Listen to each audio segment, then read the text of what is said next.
Diğer delil nedir kardeşler? Teselsül. Devir ve teselsül. Yani silsile, zincirleme demektir. Sebep sonuç, sebep sonuç ilişkisi. Sebep ve sonuçların en başındaki sebebi, müsebbibi bilmeyen adam sebeplerde takılı kalır. Ve sonuca gidemez. Bunu da örnekle açıklayacağım inşallah. Mesela sofranızda yediğiniz yumurta nereden geldi? Her sabah kahvaltı yapıyorsunuz, bir tane yumurta geliyor size. Yumurtayı soyuyorsunuz, Bismillah diyorsunuz sağ elle. Sol elle değil kardeşler. Sağ elle. Yiyorsunuz. Bu yumurta nereden geldi kardeşim? Şimdi teselsüle gideceğiz. Hocam bu yumurtayı ben biliyorum, tavuktan geldi. Peki, tavuk nereden geldi? Bir önceki tavuktan geldi. Bu tavuğu bir doğuran var. Bir önceki tavuktan geldi. O tavuk nereden geldi? Bir öncekinden. Bir öncekinden. Peki o bir öncekinden. İlk tavuk nereden geldi? İlk.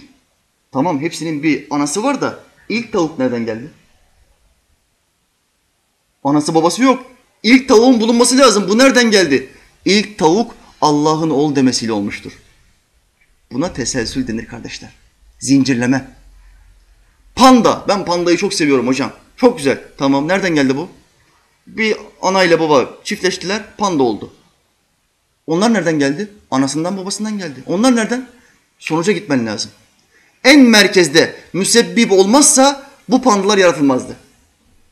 Ateistlerin burada takıldığı nokta ne? Bir hücre kendi kendine oluştu. Bu hücre kendi kendine çoğaldı. Çoğalan hücrelerden bazıları pandayı yaptı, bazıları maymunu yaptı ki biz insanlar maymundan geldik. Haşa ve kella. Haşa ve kella. Yani kendi kendine bazı şeylerin oluştuğu anlamını akıllarına indirgiyorlar. Buna inanıyorlar ve böyle bir çürük temelle inanışlarını ortaya koyuyorlar. Bu yanlıştır kardeşim. Teselsülü bilmiyorsun. İlki bulacaksın, ilki. İlk at, ilk inek, ilk akrep. Bunu bulmadığın zaman ne olur? Sonuca gidemezsin. Onu anasını yarattı, onu babası yarattı, onu anası yarattı. Bunların en başını kim yarattı? Mesela bizim ceddimiz kim? Adem Nebi, Havva ana.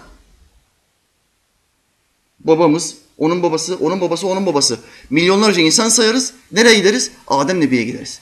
Tamam da Adem Nebi'nin anası babası kim? Adem Nebi'nin ne anası var ne babası var. Allah çamurdan ve topraktan onu yarattı. Ve ona ruhundan üfledi ve ona ol dedi. İşte bu Allah'ın vaadinin delilinden bir tanesidir kardeşler. İnsan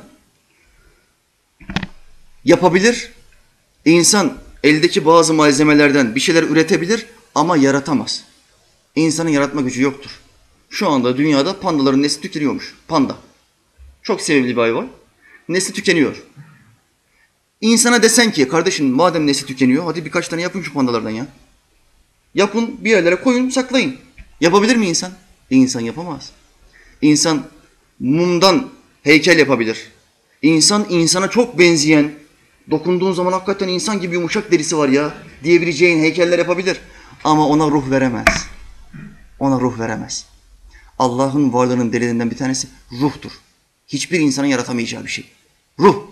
Çıktığı anda en değerli, en kaliteli insan değersiz hale geliyor ve toprağa konulmak zorunda kalıyor. Neden? Evinde duramaz, çürür ve pis kokar.